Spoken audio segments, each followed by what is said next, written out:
지금 이게 단순히 금값이 좀 올랐네 정도로 보인다면 큰 오산입니다. 우리는 지금 80년 넘게 세계 경제를 지배해온 달러 패권이라는 거대한 두 개, 유례없는 구멍이 뚫리는 장면을 실시간으로 목격하고 있는 겁니다. 보통 금값이 오르면 뉴스에서는 뻔한 소리만 하죠. 인플레이션 때문이다. 금리가 곧 내려갈 것 같아서 그렇다. 하지만 지금의 금값 폭등은 그런 상식적인 수준을 이미 넘어섰습니다. 대체 왜 전 세계 중앙은행들이 비싼 값에도 불구하고 미친 듯이 금을 사재기할까요? 왜 실리콘밸리의 억만장자들이 현금을 버리고 실물 은과 금을 지하 창고에 쌓아두기 시작했을까요? 지금 시장이 보내는 신호는 딱 하나입니다. 이제 종이 위에 적힌 숫자는 믿지 못하겠다는 거대한 불신이죠. 전쟁터에서 총알보다 먼저 챙기는 게 금이라는 건 역사가 증명해 왔습니다. 지금 금값이 사상 최고치를 찍었다는 건 어쩌면 우리가 생각하는 것보다 훨씬 더 큰 글로벌 시스템의 붕괴가 우리 코앞까지 다가왔다는 공포의 지수가 폭발하고 있다는 증거입니다. 자, 그래서 오늘 깊숙이 파헤쳐 보겠습니다.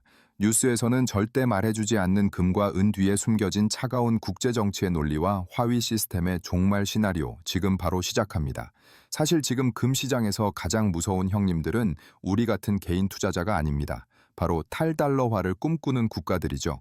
먼저 러시아를 보세요. 우크라이나 전쟁 이후 서방에 의해 달러 자산이 동결되는 걸 본 푸틴은 뼈저리게 깨달았습니다. 달러는 언제든 내 목을 조르는 무기가 될 수 있다. 그래서 러시아는 이제 수출 대금을 루블이나 위안화, 그리고 결정적으로 금으로 결제하며 달러의 손길이 닿지 않는 지하 경제를 구축했습니다. 러시아에게 금은 단순한 귀금속이 아니라 제재를 뚫고 나가는 금융 방탄조끼인 셈입니다. 중국은 더 영악합니다. 중국 인민은행은 벌써 수년째 금 보유량을 공개하지 않으면서도 뒷문으로는 엄청난 양을 사들이고 있습니다. 왜일까요? 이들은 위안화를 금에 연동시켜 달러 없이도 전 세계와 거래할 수 있는 골드 위안 체계를 준비 중이기 때문입니다. 달러라는 시스템 자체를 무너뜨리려는 거대한 체스판을 짜고 있는 거죠. 여기에 우리와 밀접한 폴란드를 주목해야 합니다. 폴란드는 최근 한국산 무기를 휩쓸어가는 동시에 금 보유량을 세계 10위권인 700톤까지 늘리겠다고 선언했죠. 나토의 최전선인 그들이 왜 이렇게 금에 집착할까요? 전쟁터에서 화폐가 종이 조각이 될 때 내 나라를 지켜줄 유일한 진짜 돈이 금이라는 걸 너무 잘 알기 때문입니다. 자, 그럼 미국은 가만히 있을까요? 절대 아니죠. 미 재무부는 최근 환율 감시 리스트를 강화하고 관세 폭탄을 무기로 삼아 신흥국들에게 달러를 버리는 나라와는 거래하지 않겠다며 강력하게 압박하고 있습니다. 동시에 연준은 고금리를 유지하며 달러의 매력도를 억지로 끌어올려 금으로 쏠리는 자금을 누르려 애쓰고 있죠. 하지만 역설적이게도 미국의 이런 강압적인 액션이 오히려 다른 나라들의 불안감을 자극해서 탈달러화를 가속화하는 부메랑이 되어 돌아오고 있습니다.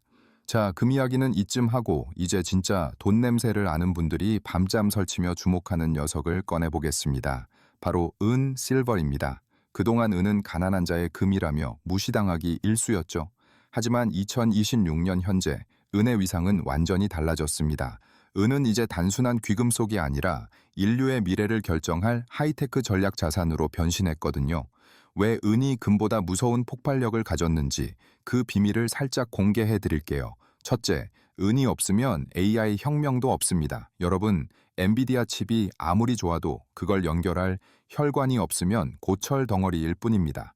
은은 지구상에서 전기 전도율이 가장 높은 금속이죠. 지금 전 세계에 지어지는 AI 데이터 센터, 자율주행 전기차. 여기에는 엄청난 양의 은이 소모됩니다. 특히 전기차 한 대에는 일반 내연기관차보다 최대 2배 이상의 은이 들어가죠. 지금의 AI 열풍은 곧 은의 멸종을 부추기는 산업적 갈증이나 다름없습니다. 둘째, 5년 연속 공급 부족이라는 처참한 성적표입니다. 2021년부터 2025년까지 은 시장은 단 한 번도 남은 적이 없습니다. 누적 부족량만 8억 온스가 넘어요. 그런데 올해 중국이 은 수출 규제 카드까지 만지작거리면서 전 세계 공장들이 비명을 지르고 있죠. 공급은 정체됐는데 수요는 폭발하는 이 구조적 결함이 은값을 밀어 올리는 진짜 엔진입니다. 셋째, 금은 비율, 골드 실버 파 레이쇼의 마법입니다. 역사적으로 금값과 은값 비율은 보통 15대 1에서 30대 1 정도였습니다. 그런데 불과 얼마 전까지 100대 1이었죠. 은이 말도 안 되게 저평가됐었다는 뜻입니다. 그런데 지금 이 비율이 60대 1, 50대 1로 무섭게 좁혀지고 있습니다. 금값이 1 오를 때 은값은 2저3배씩 튀어오르는 압축 해소 현상이 벌어지고 있는 겁니다. 실물 은을 쥐고 있는 사람이 판을 흔드는 시대가 드디어 온 거죠. 그런데 말입니다. 그래서 지금 사야 해, 말아야 해. 이게 가장 궁금하시죠? 2026년 2월 현재 시장은 그야말로 아수라장입니다. 지난주 금값이 온스당 5,600달러를 찍으며 파티 분위기였는데 불과 며칠 만에 4,500달러 선까지 20%가 폭락하는 검은 월요일을 맞이했거든요. 은값은 더 처참합니다. 120달러를 찍었다가 순식간에 70달러 선으로 내려앉았습니다. 자, 구독자 여러분, 이게 거품이 터진 걸까요? 아니면 거대한 기회일까요?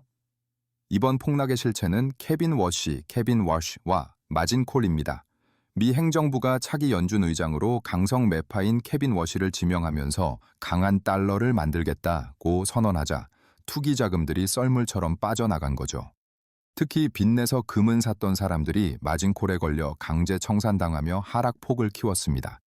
즉, 지금의 하락은 가치의 붕괴가 아니라 과열된 시장의 독소 제거 과정이라고 봐야 합니다. 하락에도 불구하고 형님들의 생각은 변하지 않았습니다.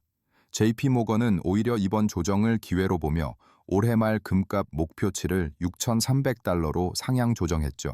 왜일까요? 36조 달러를 넘어선 미국의 부채는 연준 의장 한 명 바뀐다고 사라지지 않기 때문입니다. 러시아와 중국, 폴란드는 지금 가격이 떨어지기만을 기다리며 더 큰 포대를 준비하고 있습니다. 이들에게 금은 투자가 아니라 달러 패권 붕괴에 대비한 최종 병기니까요. 역사는 우리에게 반복해서 말해줍니다. 종이로 된 화폐의 수명은 영원할 수 없지만 실물의 가치는 단 한 번도 0이 된 적이 없다라고요. 지금 우리가 목격하고 있는 금과 은의 광기 어린 랠리, 그리고 그 뒤를 잇는 잔인한 폭락들. 이건 단순히 누군가 돈을 벌고 잃는 투기판의 이야기가 아닙니다. 지난 80년간 세계를 지탱해온 신용이라는 기반이 흔들리고 인류가 가장 원초적인 가치인 실물로 회귀하려는 거대한 지각 변동의 전조 현상일지도 모릅니다. 미국이 금리를 조절하는 정책의 기술로 이 흐름을 잠시 늦출 수는 있겠죠. 하지만 천문학적인 부채, 그리고 무기 대신 금을 쌓아 올리는 국가들의 움직임은 우리가 알던 경제 질서가 이미 임계점에 도달했음을 보여주고 있습니다. 결국 선택은 여러분의 몫입니다. 누군가는 여전히 종이 위에 적힌 숫자의 힘을 믿을 것이고 누군가는 역사가 증명해온 차가운 금속의 무게를 믿을 겁니다. 정답은 없습니다. 하지만 분명한 건 지금처럼 모든 상식이 무너지는 대전환기에는 남들이 하는 대로가 아니라 나만의 확고한 관점이 있는 사람만이 자신의 부를 지켜낼 수 있다는 사실입니다. 이 거대한 화폐의 전쟁 속에서 여러분은 어떤 미래를 보고 계신가요? 달러의 패권은 유지될까요? 아니면 금과 은이 새로운 왕좌를 차지할까요? 여러분의 깊이 있는 생각을 댓글로 공유해 주세요.